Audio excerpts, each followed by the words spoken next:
Hello, c'est HR, votre chroniqueur. Alors aujourd'hui, je vais vous parler du film Shadow Force, porté par Omar Sy et Kerry Washington. Avant d'aller plus loin, n'oubliez pas, si vous n'êtes pas abonné, pensez à la petite cloche, pensez à me mettre en commentaire votre opinion sur ce film, qui est actuellement disponible sur Prime Video. Let's go!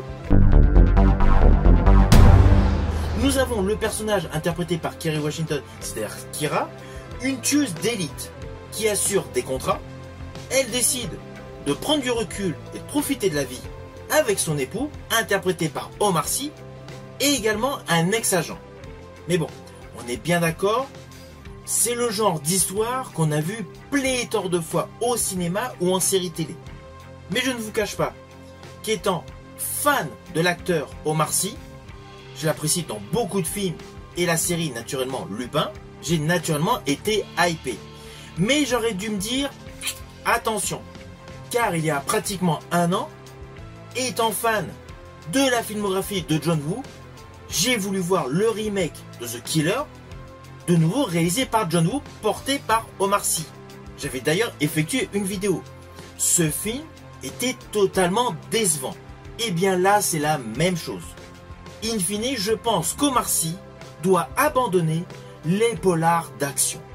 C'est un très bon acteur, je l'aime dans beaucoup de films, même quand il a des petits rôles, comme dans les X-Men ou Jurassic World, mais dans les action movies, il ne colle pas. Enfin bon, c'est pas qu'il ne colle pas, on a réellement l'impression qu'il ne croit absolument pas à l'histoire de ce film. C'était exactement le cas dans The Killer. Au fond de lui, je pense qu'il ne doit pas se sentir totalement à l'aise dans ce registre cinématographique, et du coup cela se voit à l'écran. Mais alors le pire dans ce film, c'est Kerry Washington, actrice correcte pour la série Scandale, mais dans ce film qui n'est absolument pas du tout cohérente.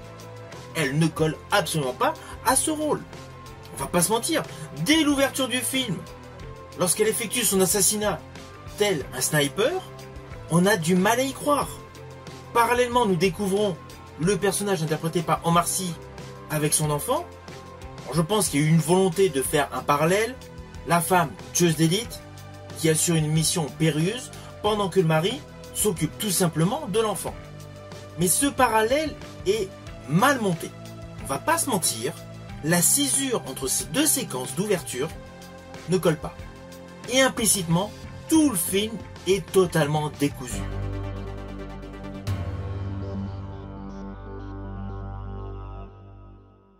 Pourtant, le film est réalisé par Joel Carnahan, le réalisateur de l'excellent film Narc, porté par Jason Patric. Il avait fait en 2010 le film L'Agent sous risque avec Liam Neeson, qui n'a pas fonctionné, mais perso, j'avais apprécié la mise en scène, la réalisation de ce film.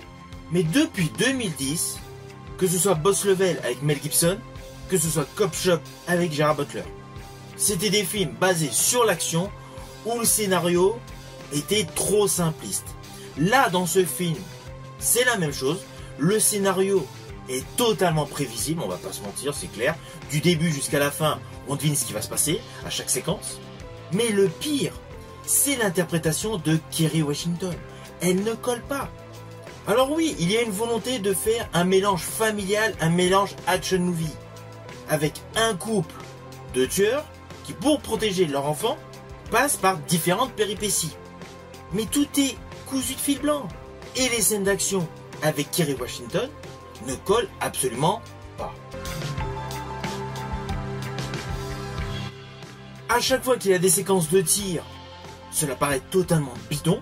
Les scènes manquent totalement de punch. Le scénario est totalement décousu.